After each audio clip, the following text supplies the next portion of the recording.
On President Donald Trump's birthday, while he himself was holding a rather unusual military parade for the United States, millions of people took to the streets of cities across almost all of America to protest against the authoritarian tendencies in the American president's policies, as well as against many of his decisions that the protesters do not accept.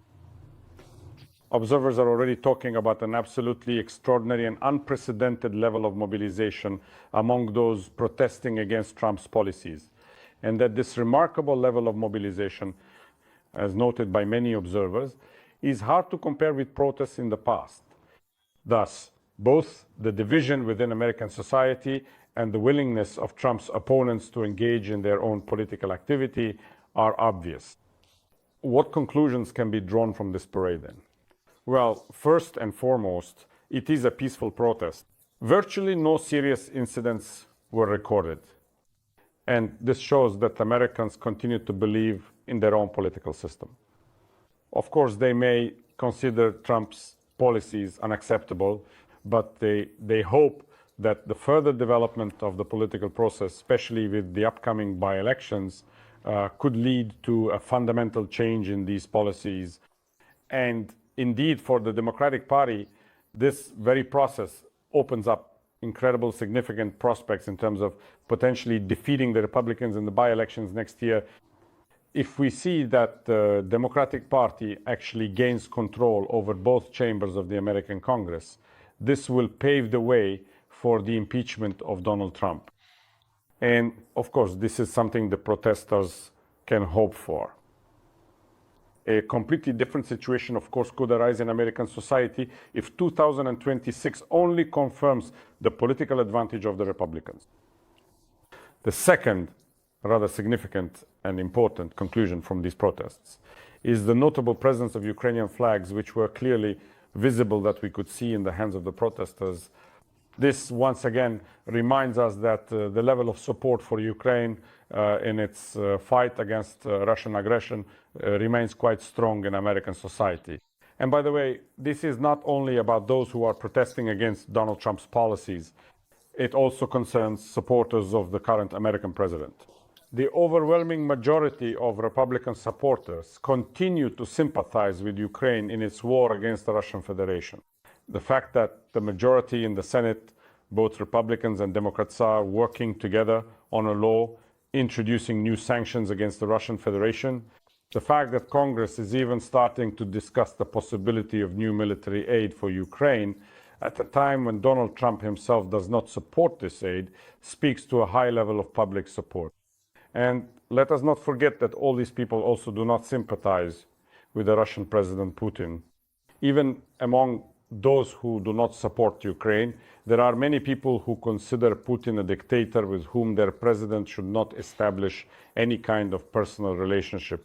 And there are quite a few such people, both among Donald Trump's opponents and his supporters. It is obvious that foreign policy is not at all a priority for American society.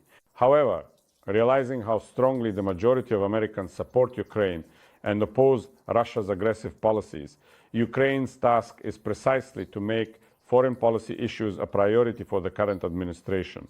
Make Donald Trump understand that a lack of support for Ukraine and his willingness to have personal relations with a war criminal only undermines the authority of the American president in the eyes of his own voters. The third very important point concerns the real possibilities of dictatorship within the United States itself. And I will say right away, this very protest shows that the country is still very, very far from dictatorship, because the security forces are acting cautiously toward the demonstrators. Even certain incidents that we have observed are rather exceptions that prove the general rule. And here, the problem is not only in American legislation, not only in the fact that Donald Trump is obviously serving his last term in the White House. And believe me, this will be an inglorious term. The problem also lies in the physical age of the American president. If Donald Trump were younger, it could be assumed that the people who work with him or look to him for guidance could count on a long period of impunity, no matter what decisions they make in response to the demands of the American president. Yes, they might think that Trump would rewrite the Constitution for himself and remain president for many years, if not decades. And these years would guarantee his absolute power and their absolute impunity. But Donald Trump has turned 79 years old. Even if we imagine an experiment with changes to the American Constitution, Donald Trump's physical age alone would not allow him to establish a long-term dictatorship. This is a general rule of any authoritarianism, which in fact does not exist today. It does not work in the case of Donald Trump. A dictator must be young. He must promise his inner circle decades of absolutely unpunished and confident rule. An example of such a dictator is, for instance, the president of the Russian Federation, Putin. When he became the head of Russia, a satirical poster was released depicting Putin himself and the closest members of his inner circle as gray-haired old men, reminiscent of what the Politburo of the CPSU Central Committee looked like in the final years of the Soviet Union.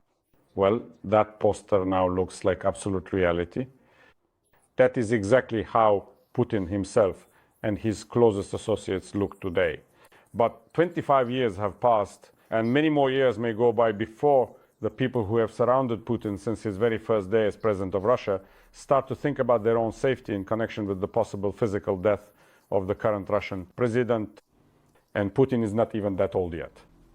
Well, with Trump, of course, everything is different. A real danger to American democracy could only arise if the very idea of this direction remains within the segment of American society oriented toward the Republicans, and a young person ready for an authoritarian style of governance becomes the new president of the United States. Let's say the current vice president of the United States, J.D. Vance.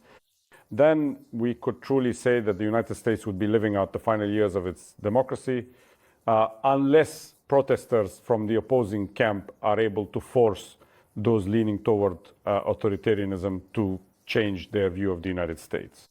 But all of this lies in the future. Thank you, friends. Stay on this channel, subscribe to it, follow my social media, my Patreon channel, buy me a coffee, Donatella, which all help support and develop these resources. Make use of the sponsorship feature right here on YouTube. Victory to peace. Good luck.